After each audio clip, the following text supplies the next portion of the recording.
This is the EnT podcast, conversations about education, technology, and culture with Dr. Doug Reed and Dr. Matt Stranick. Thank you for joining us.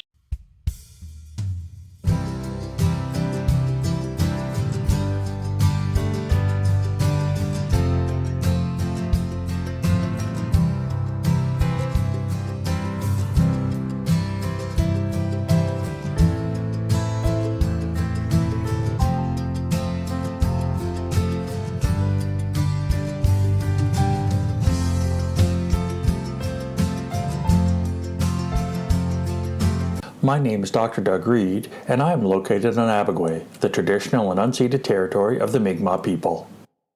My name is Matthew Stranick, and I'm in Kamloops, British Columbia, on the traditional lands of Tk'emlúp-te-Secwépemc within Secwépemc-Ulu, the traditional and unceded territory of the Secwépemc people.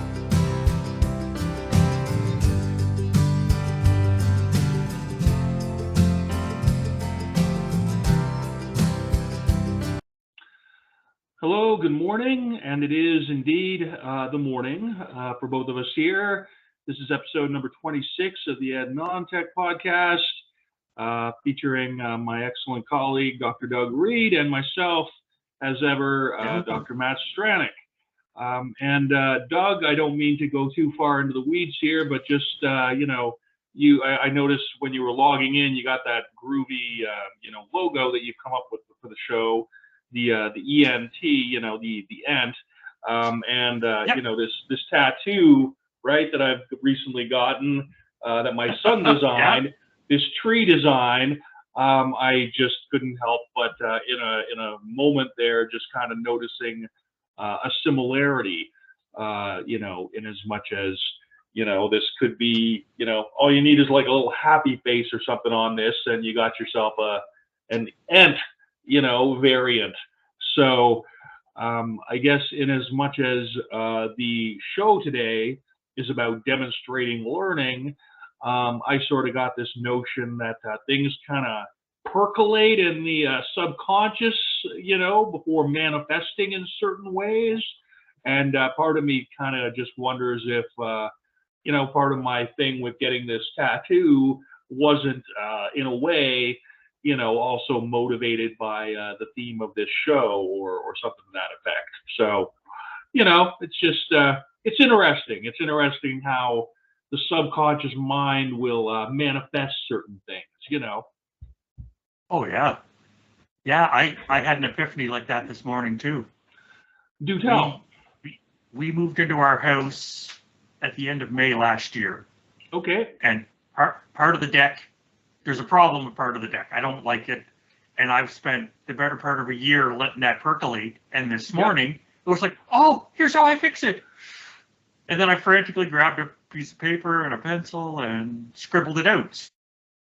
That's what I'm hoping my afternoon's going to be, is fixing that thing I don't like. Like, it's fine, wow. But I just don't like it. No, I mean, it's serendipitous, really. It's it's just the mind is a very it's fascinating, actually.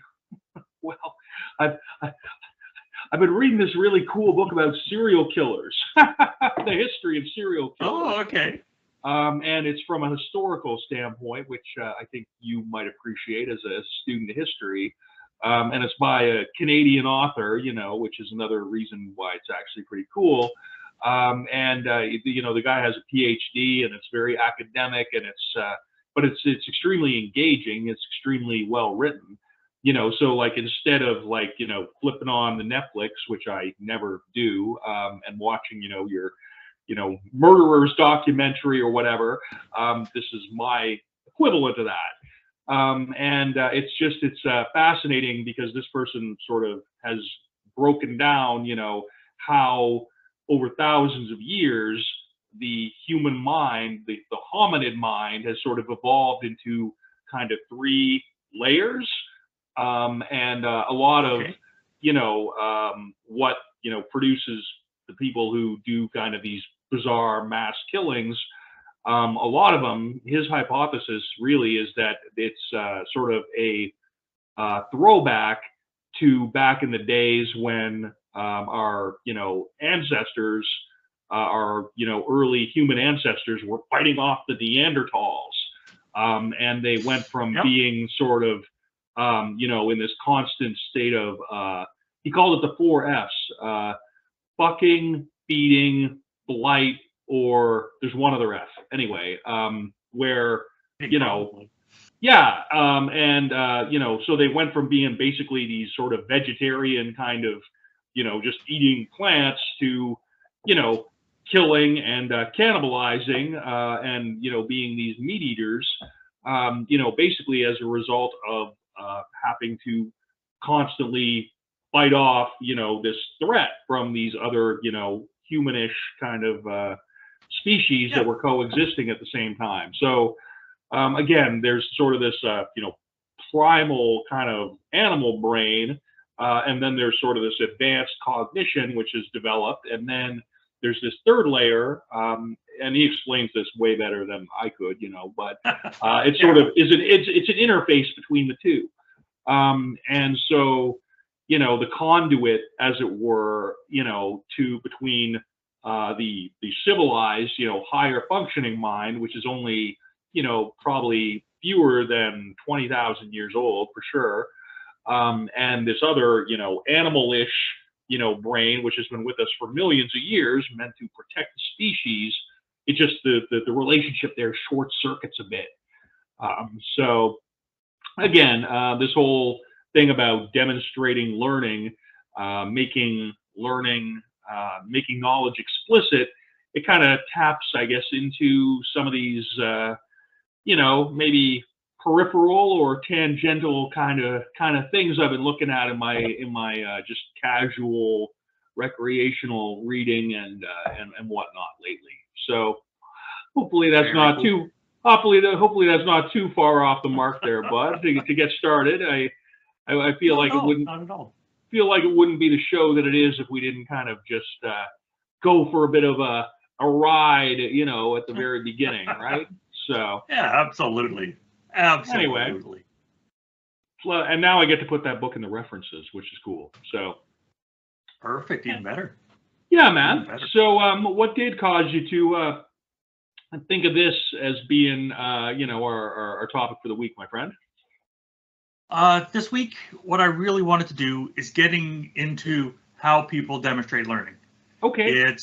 There's not one right way, right? And regardless of, well, you've had those multiple choice. I'm assuming you've had to deal with scantrons and fill in the little circles and these are the right answer. Every time you mention scantron, I know we're in for a good conversation. Okay, that's yeah. But yeah, so I needed to sit down and say, okay, how? And it's not just like a demonstrating learning; it's how people get through life, right? Yeah. There's not one right path, because I have never been on the right path. According to everybody else, I have not been on the right path. I appreciate that, friend. I've gotten feedback, as recently as last night, to that effect, unsolicited, I gotta say. But yeah, man, the errant path is sort of my thing of choice, I think. So we got that in common, I guess. Yeah, because I've sometimes looked on like with almost envy to say, how do these people navigate so easily? Right? I can't see the path. There's no street lights where I'm going. Like how do they just navigate through life and they just seem to be happy and they putter along and I'm hitting every ditch, I'm hitting every tree stump, I'm hitting every fence. How do they get through this? And it's everybody has to have their own journey, and that's true. Where I'm really trying to get to today. Okay, well, I mean, I guess in all fairness, I think things like this podcast, I think some of the associated things that we're kind of coming up with, are manifestations of that. Yeah. So like in the absence of a path in front of you, it's sort of like you're taking out the machete and just kind of clearing the brush. And I mean, I don't know. I've been interviewing for various things. Over the past week or so, Yeah. past couple weeks, my you know, my job search has kind of ramped up a bit, in as much as I'm starting to get more tugs on the line when it comes to Perfect. interviews. Yeah, well, it's cool. And so yesterday, like I had an interview, and I spent a bit of time, putting together this presentation and whatnot, and then, within a couple of hours, they were just like, "Nah, thanks anyway." But it's That's fine, nice. But one of the things about it is that I was thinking, like, I still think this is like a pretty solid presentation. Yep. And before the interview, I was almost thinking like I could record this and put it up on my, consulting website Yeah. as just evidence of a thing, evidence of, preparation or whatnot. And, even since being told like the position isn't going to be mine, I'm almost thinking now even more so, right? Like I can just tweak it a bit and just do it as if it was just, for another context. Yep. So even though there isn't necessarily going to be the original people for it or the original purpose, it can still serve a function as like evidence of a certain kind of knowledge of ed tech Right. and sit there on my kind of online professional thingy. So I think Yeah. that and that thought actually was furthered by my initial, albeit cursory scan of the notes that you prepared today. So and it's the I same. Yeah, I have that philosophy that you just described. It yeah. reminded me of, who was it? There's a famous actor. I think it's Michael Caine, but I could be wrong. Okay, And he used to get really frustrated by the audition process, because in show business, that's just vicious. I'm And sure. Yeah, and what he did is he changed his philosophy from, I want to get that job, to, no, my job is to audition. So he would put all his time and effort into that. And if I get the job out of it, good. But as soon as he made the audition his job, he said that completely changed. Like, he's got that 2 minutes or 5 minutes or hour or whatever to present what he's got. yeah, That was the important bit. And yeah, then the sting of negativity of not getting it, because I know that sting of negativity, yeah, he said that reduced so much, because he said, no, I did my job. I presented it. If it's not what they wanted, that's not on me. I did the best I could. And he said that changed everything. He says he loves auditioning now because that's his job. Doing the actual getting the job is different. He has no control over that. So that's it's right. like one of those stoic things. Yeah, yeah, no, exactly. And I even, just kind of threw it at what you're describing. I even just kind of threw it out to one of my kids. He didn't ask. My kid didn't ask, but he's just sitting there trying to watch the NBA game or whatever, the NBA semifinals. And I'm just like, I'm sorry if I've been acting a bit weird lately. I'm just kind of bummed out, a little bit because, this whole job thingy. But then I told him, I'm like, but my job lately, son, since you didn't ask, is looking for jobs. And Yeah. sometimes I have a good day at the office, and other times, maybe less so. The Yeah. office. And he just said, "Okay, Dad, whatever," and kept watching his basketball game. But expressing that thought to me, kind of was like, okay, this is all kind of valuable stuff. So, potentially valuable anyway. And I Oh, think it one of the is. cool things that you touched on by choosing this topic is that the ed tech space. When I was like studying with University of Calgary, there's this whole notion of making learning explicit and Yes. educational media, educational technology, whatever you want to call it. This whole field. I mean, this is what the business that's kind of central to that business, right? Taking something and through one format or another, whether it's chalk on a slate or Yep. pantomime or like learning management software, making giving providing opportunities Yeah. providing opportunities to make learning explicit, make it visible, providing opportunities for students to and others, not just students, Right. to demonstrate evidence of learning. So I just think that's really on point on any number of levels here, Bud. And on this glorious spring Saturday, it's I think a good reminder of some Yeah, important stuff.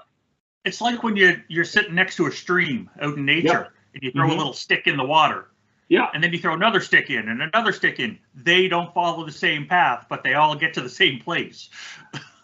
And that's what we're doing. We're providing opportunities for students or adults or lifelong learners to find their path to get to the same place. No, which is man, hopefully happiness.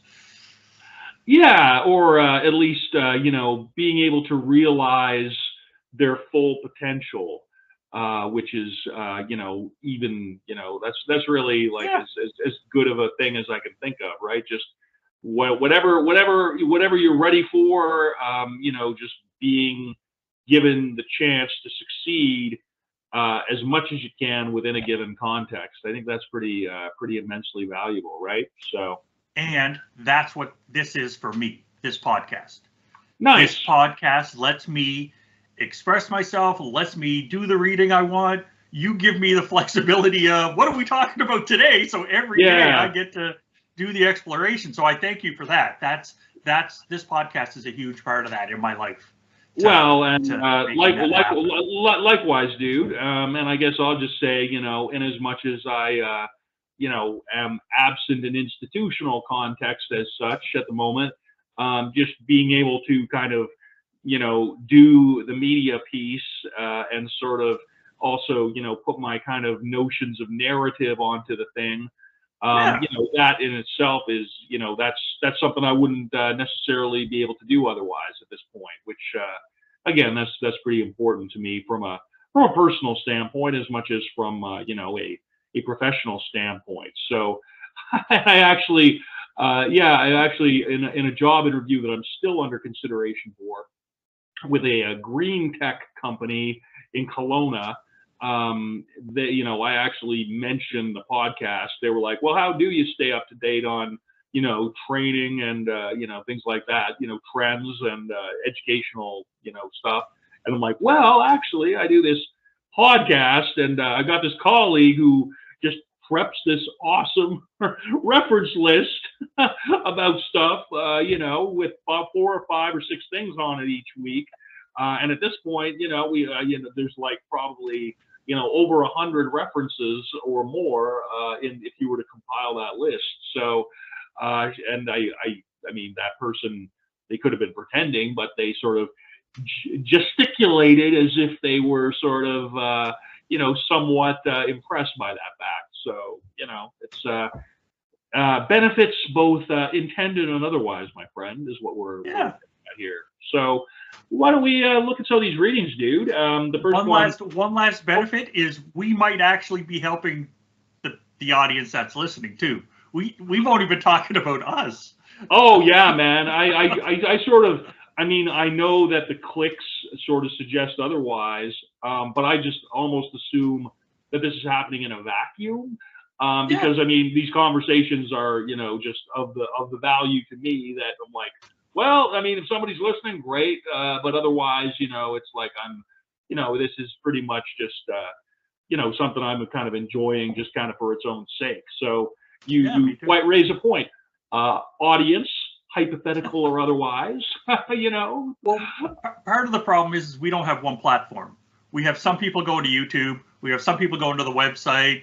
We also have the Spotify. We also have the Apple Podcast. We also have the Google Podcast. And there's no way to bring all of those together to say, well, there really is. I mean, it would just be a matter of. I haven't done it.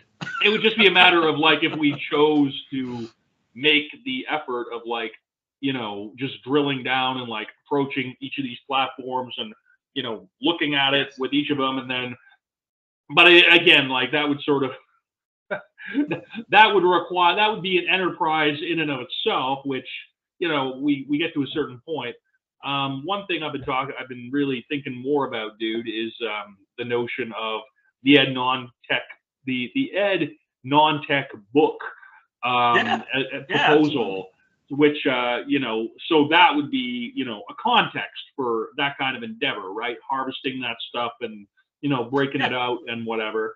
But again, almost that's kind of a side industry, and my enjoyment of just the experience of this in the moment is kind of the motivating factor. So it's on my kind of never-ending to-do list of things, but the Ed Non-Tech book is certainly something that'll manifest in some way or other. And I have another one to add to your list. Okay. For our first anniversary, so next September, September. I want to do. Yep. Okay. Like September 23? I'm just being an asshole. Whatever. You lost me for a second. 5 months out, 5 months from now, whatever it is. 5 months from now, what I want to do is I want to do the Ed Non-Tech LP. And what I want to do is go through, and I found a couple of places online where you can send them your MP3s or send them your audio files, and they'll press it into an LP. Man. And I thought we could do and we get 20 minutes or 30 minutes, depending on the different site. And I thought if we could go through and find our snippets of the bits we've shared that we've really enjoyed, and we could figure out some kind of format or whatever, and then print a couple of them. I am a bit of an aficionado, as you may be aware of the vinyl format. You're at 803 or something now, 803 LPs. The benefits of being unemployed are such that I'm like, okay, I mean, it's like, how many of these things do I even have? And I actually took part of a morning last weekend, and I counted them up, and I'm like, okay, that's it's not nearly enough, but still, it just now it's like some extra kind of nifty little metadata I can add when I sort of post up on here's the thing that I bought or whatever. So yeah, categorize and conquer, I suppose. That's and if you had been stuck at TRU, you wouldn't have got to do this. Stuck at TRU. I'd have extended health coverage. I'd have dental coverage. I'd have, I'd be able to pay my wife more child support. But no, your point is well taken, my friend. And actually, one of the first, an early session that I did, which was not particularly well received, but it was something I tried. Was actually, I was doing a session on education. I decided to call it educational vinyl, and I brought in a handheld record player, portable record player, and an LP, and I didn't actually play it in the thing, but I was like, this is a metaphor, find your own metaphor. Metaphors are the way forward. It did not go down particularly well with the audience, but that may be just more to do with knowing your audience. I can own that, and also just the way it was presented, because that was fourscore and a bunch, several years behind me in terms of my facilitation skill or whatnot. But I do like this thing that you're putting forward as it's another line through to something from the past, and with a forward slant on it, which is really a lot of what the educational endeavor is about, honestly. Things from the past, repurposed, with a future intention, because that's just the nature of human experience as temporal beings, really. So. Okay, well, dude, why don't you tell me about this Elbow 1994 Writing for Learning article you found? This is a nice old one. I decided to do some chronological stuff this time. Okay. And it was great because this was the early days of authentic and engaging literature, right? Yep. Like people knew it, but a lot of people were writing about it at that point. Okay. And the statement Elbow makes, right? Because normally when people were doing writing, like when I was in school, you had to write that poem and it had to be this, or you had to write the short story, it had to be that, or you had to write the essay and it had to be, and it was to demonstrate your learning. And Elbow was saying, why don't we have them write for learning, not write for demonstrating learning? And it was just because you're a writer, right? Have you ever written something and said, "Oh, that's rubbish," and then you've done another edit or another draft, or you've taken that idea and taken it to the next story or the next poem? Like, what's your process when it comes to that sort of thing?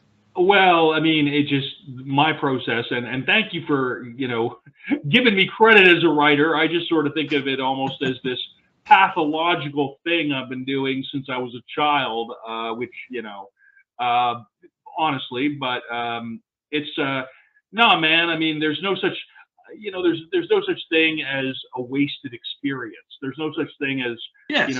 something that you don't walk away from, even if it's like, well, that didn't work, so in terms of like a narrative intention or a narrative element or whatnot, it's like you are still riffing off of that past thing, Yeah. even because it's something that happened, and it's sort of led to the moment that you're presently in, and the person who you presently are, and as an extension of that, the ideas that you're currently expressing, right? So yeah, no, man, that totally rings out.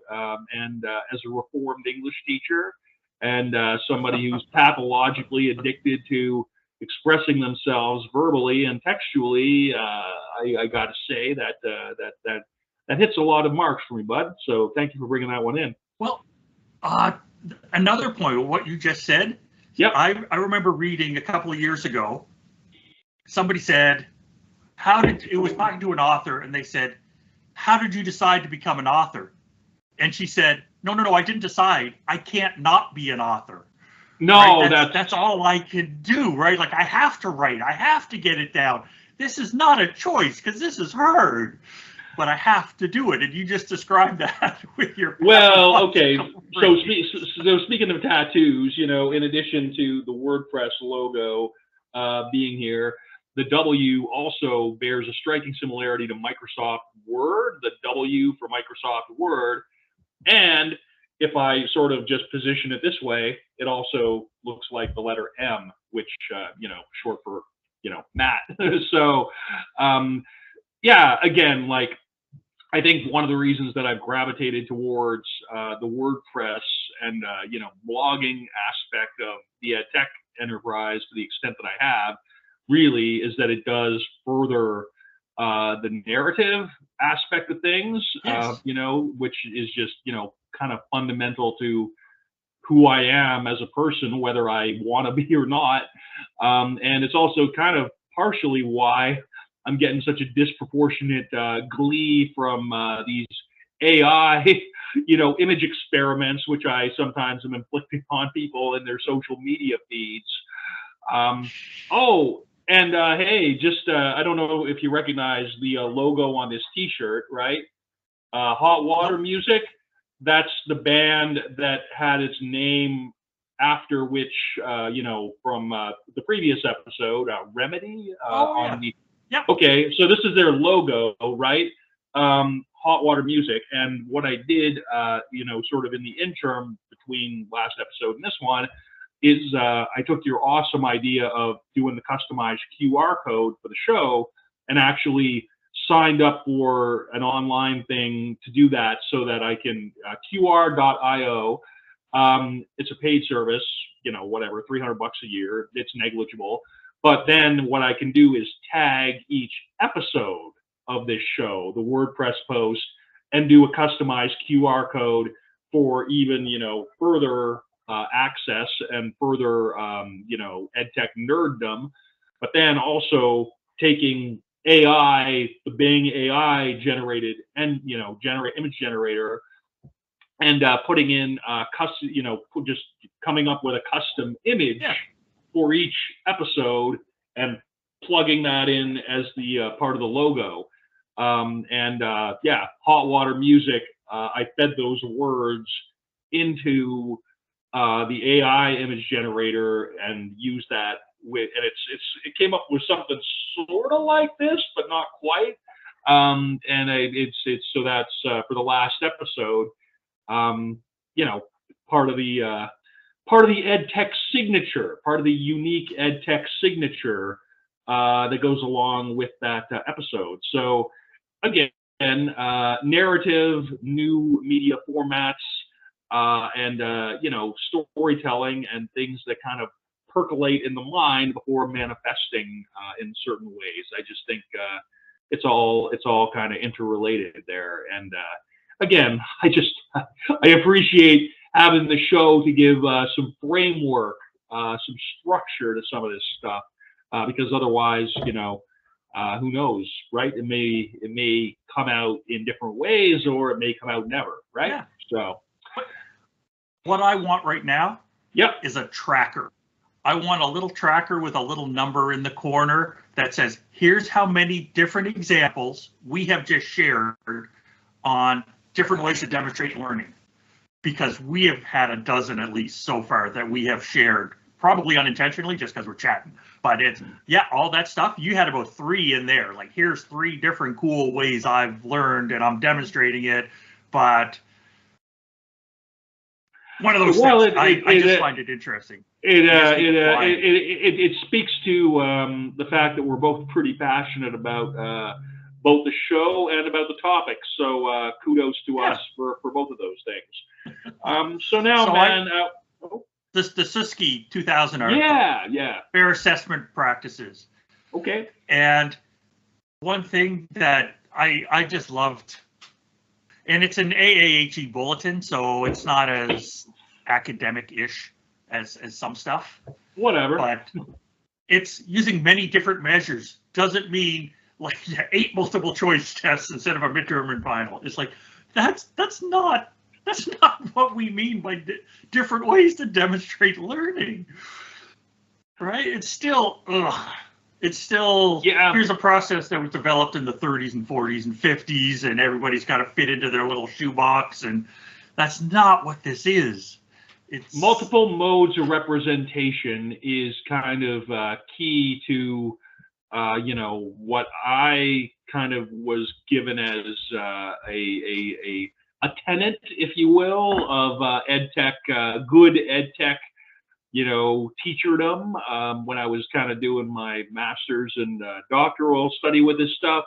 And it is something that I've tried to, you know, walk the talk. So like when I was teaching for University of New Brunswick online, you know, for a few years, this one graduate course on instructional design, I really did, you know, try to provide the opportunity. It's like, okay, you know, you can do a lit review, or you can do a, you know, presentation of some kind, or you can do something else, you know, that just let me know what your thing is, and I'll try and look at that for what it is.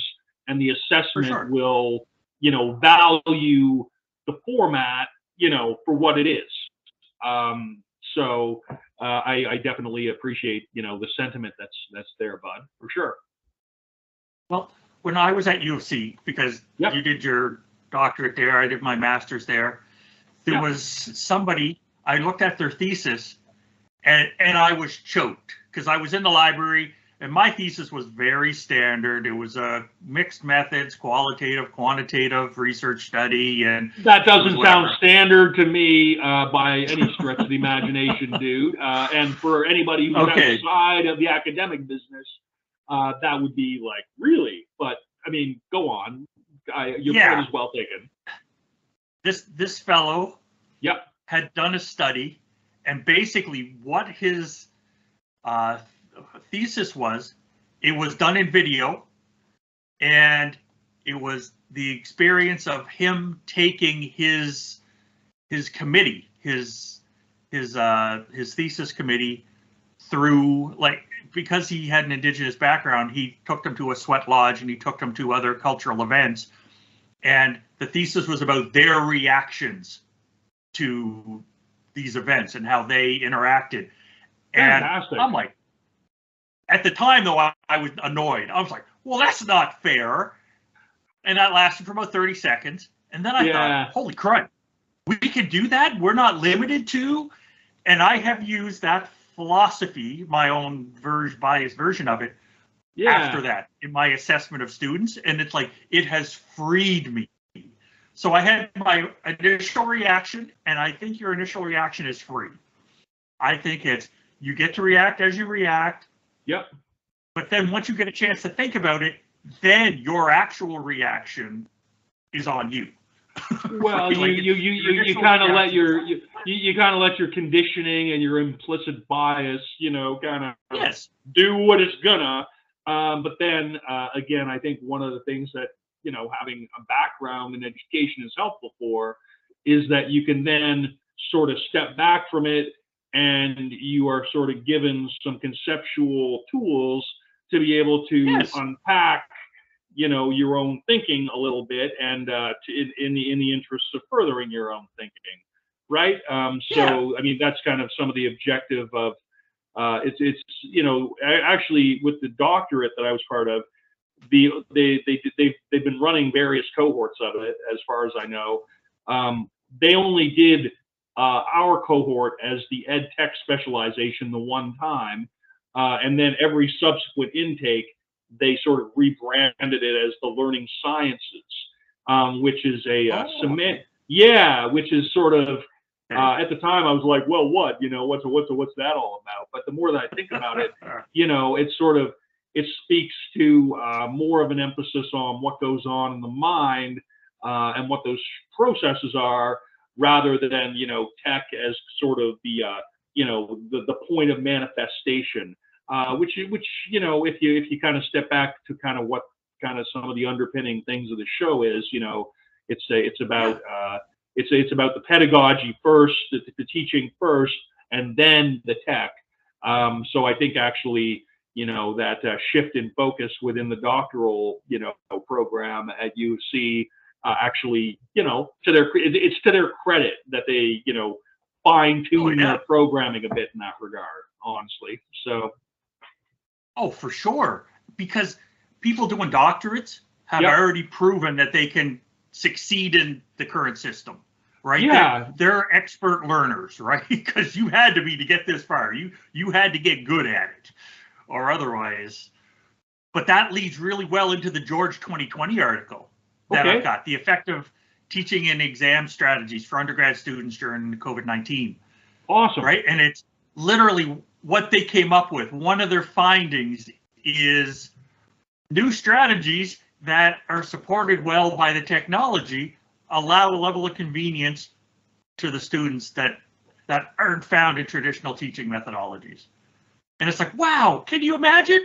We tried a new thing and we used the tech to actually help, and it worked. It's just, I know it seems obvious and I'm being a little sarcastic, but it's like, oh my, yes, it's rocket surgery. Yeah, give me rocket surgery. It's that's like, I want to put that as a tagline on the sticker. The next ENT sticker. It's not rocket surgery, or it is rocket surgery. That's good, man. Gotta keep this stuff fresh. That's I love rocket surgery. That is as a student of language, as a person who's addicted to language, I love a good malapropism, which is the term for that. Like, just yes, the path untaken, or the path less taken, to paraphrase or bastardize Robert Frost, is the one for me, man. The thought unthunk is the one that I'm after. So no, man, that's dope. But I mean, to speak to the point of the post, the COVID-19 and the post COVID-19 context, for me, while I was still, part of the part of the field, more in a more direct way, a lot of it really, for me, the questions were, not so much how do we support learning in this setting, in this context, which, is important, but how do we sort of take what we've achieved through as educators and as learners from, learning in those ways and leverage that, more, so that, for instance, there was all this rush to do resource development for asynchronous teaching and learning in the COVID context. So like, what do you do then? Do you just shelve all that stuff? I mean, can you just, no. But do you also, it would also be kind of disingenuous or ineffective to just kind of leave it as it is. So then, maybe it's a matter of adapting it, giving people some faculty development or some support in terms of taking all this stuff that they developed and prepared, and, whether it's resources or teaching strategies for the, COVID thing, and adapting them for optimal learning and teaching practices in the new world, even in as much as the new world largely, I think, is being regarded as, just like, oh, well, doody-doody-doo, the pandemic didn't happen, back to business as normal. I mean, that's a fallacy. A fallacy. It's I would argue that it's not, because I know a bunch of people that want to go back. I hope nothing they don't. The olden days weren't quite as awesome, as sometimes we want to recollect.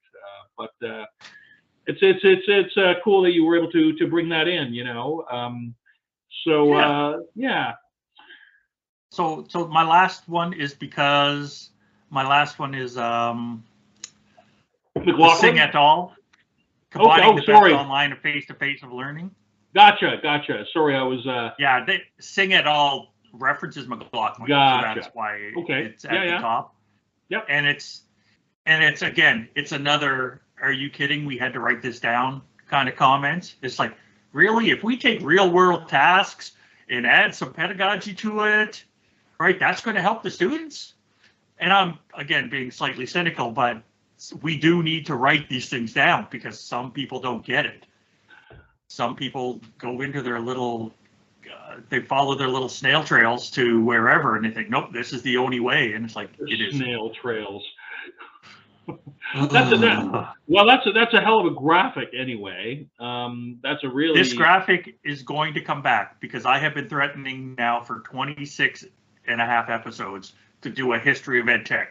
And this is a nice wrap up. This is a great graphic for that. 1840s that starts. That's and you got that from the article? Like that's directly. Yeah. Wow. They had that in the article. So fantastic. A lot of places you can go with that. Honestly, that's.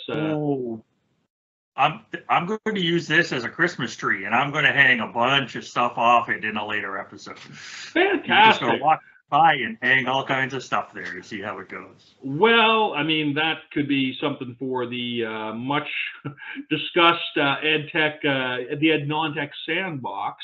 Last episode I kind of alluded to, this whole squat dealie. One thing that I sort of thought, instead of just sort of coming up with something sort of, as a joke, sort of, aimed at maybe throwing some shade on some former colleagues, is actually, I've spent some money now. I've laid down some money to purchase this plugin for WordPress. $300 US, which for me, I mean, that's a significant investment. That's like 2 trips to the record store right there. Which in my world, that's kind of major. But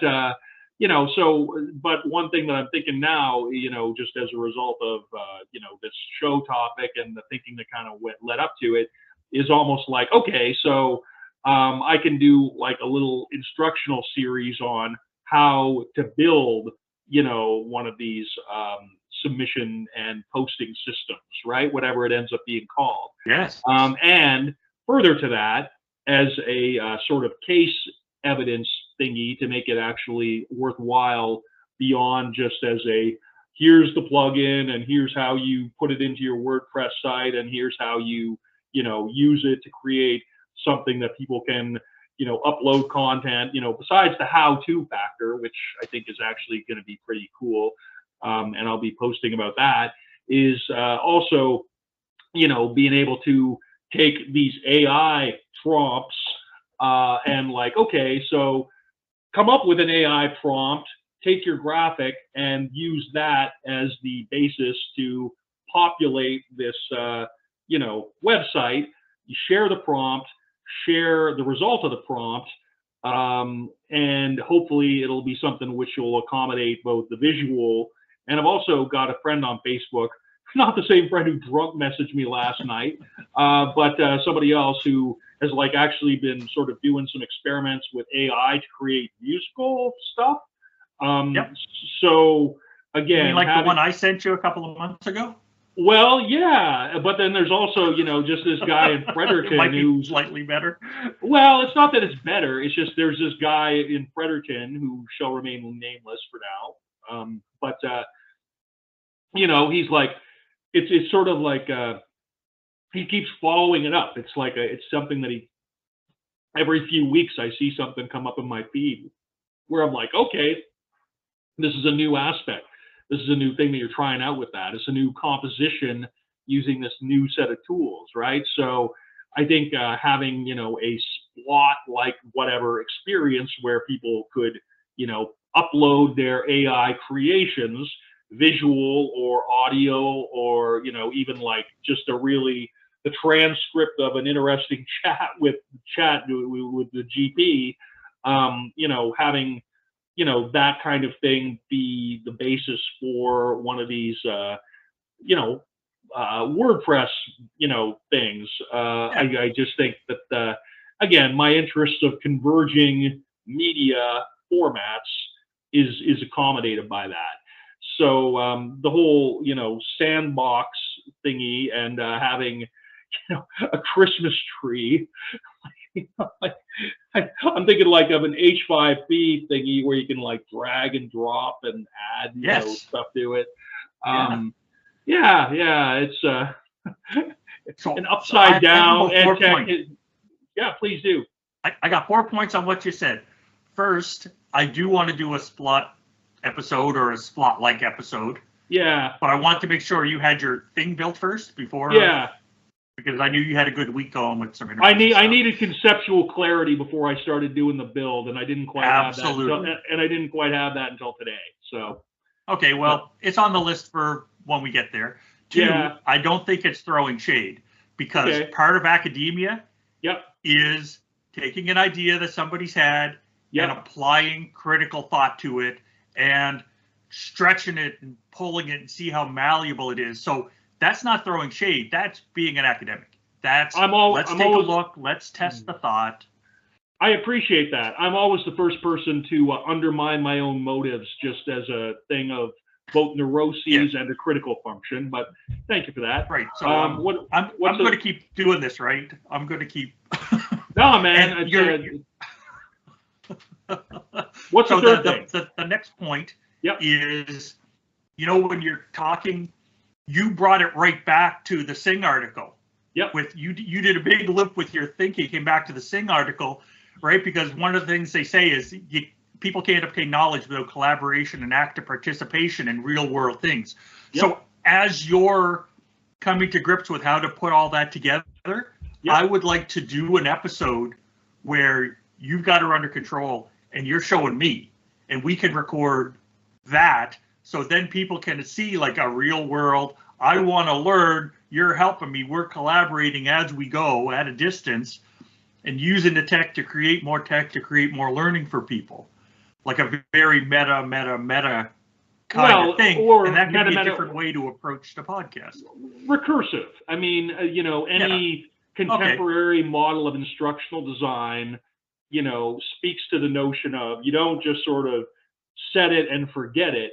You set it and then test it, do some, post follow-up, and then come back to it and tweak your design, and then you test it again, right? And it just you keep iterating and you keep designing until, ad infinitum or until the client, signs off.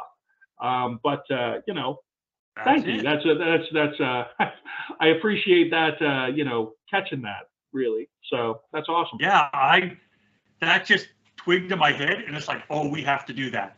No, man, for sure. What I've been doing is the stuff you're doing and you're learning and you're demonstrating, and I have different stuff that I'm learning and demonstrating. Like I categorized our stuff. I have a spreadsheet of here's what categories I think these things could be. Nice. And so that's all the academic-y kind of stuff that I've got. But one thing with the demonstrating learning is of all the pictures that I shared, the first one. Have you ever seen the meme with the three Spider-Mans all pointing at themselves from that old 1970s or 60s? In the context of the Maple Leafs losing, which they did last night. Second round, not the first. Way to break the curse, but do tell, man. I've seen that one before. Yeah. It's the one I shared is how many different ways can we get to the number 4? Right? Only using a 2, right? It's like 2 plus 2, 2 times 2, 2 squared. We're all getting to 4, right? So why are we trying to shoehorn people into one way or the other? Like all of those things get us there. So let's just let it get us there. Truly. And the other images were more just because some of them tickled me, and they could be in an H5P thing if you want. But I found this fantastic Venn diagram. I was just looking at that now. That is pretty damn awesome. That is like whew. And it's how do you get to put your hands in the air, right? There's so many different ways that they visualize how to get there in that Venn diagram. DJs, bank robbers. Mom taking off your sweater and preachers, right? There's all these different approaches to get there, and none of them are wrong. They've got them all logicked up. So why can't we think this way with our students when we're learning ourselves and when we're helping other people learn? Well, the critical part of me, given now the opportunity to jump into talk about free air again. Well, only in as much as you can almost say that there's a vested interest by the sort of higher managerial and higher leadership elements in preserving a certain trajectory of teaching and learning, reducing it to an instructionist standpoint, from a to protect financial interests, right? Yeah. So you get paid based on the number of FTEs. You got to ensure, a formula that will, ensure that your government grants remain what they are. So what's the best way to achieve that?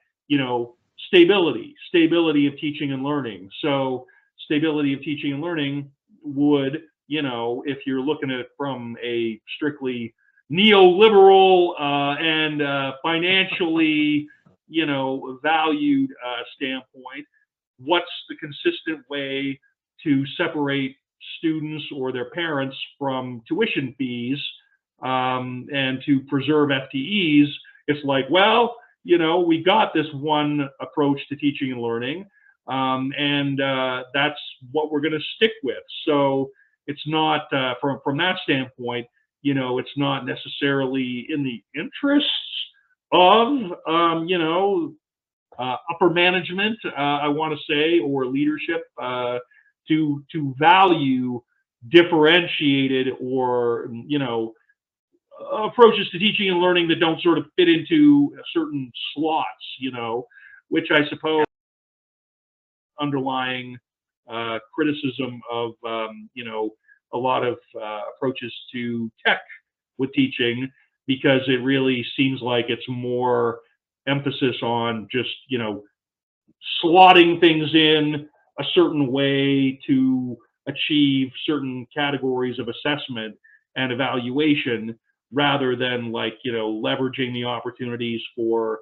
that's there with these media formats to actually try something creative or legitimately innovative, to use the term, right? So and so I think a lot of this episode has been about innovation, right? It Yeah. has been about how do we make change to help the students learn, because that infrastructure of what people believe and Yep. what is economically viable for the current model, Yeah. we'll go with the cheapest, and we'll let people have their little projects here and there to try their little experiments, but basically it's stick to what's been getting done for the last 50 years. It's about preserving the current, human resources profile of certain folk who have worked their way to points of success Yeah. within that model, right? So Yep. yeah, again, separating students from their tuition dollars, ensuring that government grants remain at a maximal level. I mean, that's the function of a lot of individuals and a lot of departments and industries within higher ed. So yeah. Anyways, thanks. That would be a nice topic. I would like to discuss that at length too. I'm just glad I got to throw free air onto the reference list for this episode without actually having read any of it this week, because I've been very much enamored with my fun little Sons of Cain. serial killer history. Yeah. Speaking of things that percolate in the mind for a while before manifesting, I'm not going to go there, but the average age for the serial killer, contemporary modern serial killers, is age 28, right? So there's a lot of subconscious bubbling up starting in the early childhood years before, like the human nature is conditioned. It's almost a tribute to the human psyche's, training to restrain itself, or check itself, that it takes, upwards of 3 decades before, that kind of thing happens. I'm not going to pursue that any further, but I do have this whole series of trying to trick the AI generator into doing serial killer images without getting blocked, which I am not going to share because some of them are just, just substitute blood for ketchup. And you'll get some pretty the AI's like, oh, okay. Anyway, man. Right, but you're demonstrating right there. That was a nice way to wrap things up, because you're demonstrating how to trick the AI to still get what you want, but not get put on some government watch list. Well, it's just it's just various configurations of text to come up with certain kinds of visual output. I was telling my dad, I was having a conversation with my dad. He was like, you look like you're having some fun with the AI. And I'm like, yeah, but it's not just me being a nerd. It's like I can actually say legitimately from my academic or professional thing that this is a thing, rather than just, me being like, here's the weirdest thing I can think of. It's like, no, it's not just that. So my dad fortunately gets that without being concerned, to the best of my knowledge. But anyway, dude, what's the word of the podcast? The word of the podcast is demonstrate. Okay. Because it's about, we've spent as educators, there's so many times where the students are locked into there's one right way. Yeah. And I like giving them the freedom to demonstrate, however, multiple methods of representation, which again, the practical orientation of this show, which we can spend more time on, at certain points, is that's it, right? It lends itself to strategies and approaches, which, you can go to your local teaching center for some assistance with, right? We heart teaching centers. So this is where it goes from being maybe more conversational and notional to being something like, okay, we can actually promulgate some specifics here, so no, man, that's absolutely, that's awesome. And the phrase of the podcast, I love you just good malapropism. How do you say that? Malapropism? Yeah, I think so. It would be it would be it would be not malappropriate if you were to say it right. Yeah. So I love Yeah. the phrase of the podcast because I'm going to pull out every episode as we're talking something that just struck me or tickled me or whatever. So that's the one I enjoyed today. Fair enough. The question of the podcast is to the audience: growing up, how often were you given the opportunity to demonstrate learning differently? Because I remember one in high school. Like across 3 years of high school, I had one chance. And by differently, we I think we can say like in multiple modes of expression or presentation, right? Differently, as in, more than one pathway to the same learning objective, right? So, oh man, that's awesome. So if you have any comments or responses to this whatsoever, do feel free. We've got our contact deets up on the super nifty, super rad, business card, the digital card that goes with the show, which is shown prominently on the WordPress site.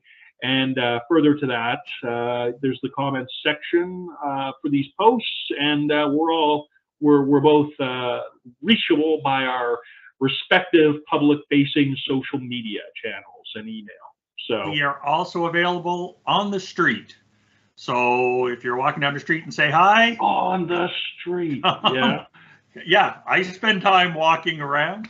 So if you see me out hiking or walking my dogs or on the road, whatever, stop and say hi. Let me know what you think. Doug does some pretty awesome dog walking videos with some pretty. It's like every couple of days I'm like on Instagram. I'm like, oh, here's another one of those. That's charming as hell. My goal is every day. Yeah, my goal man. is to grab 20 or 30 seconds every day. And sometimes it works. It's a moment of Doug and Doug's dog, and also letting you kind of tap into your moment of calm or whatever out there in PEI or whatever you happen to be. I dig it, man. I appreciate that for what it is. So that's awesome. I am a person that will search for calm. But that's all I got for today. So we'll see you next time. We will see you next time. Always a pleasure. Take care, everybody, and bye for now. Right on. Bye-bye.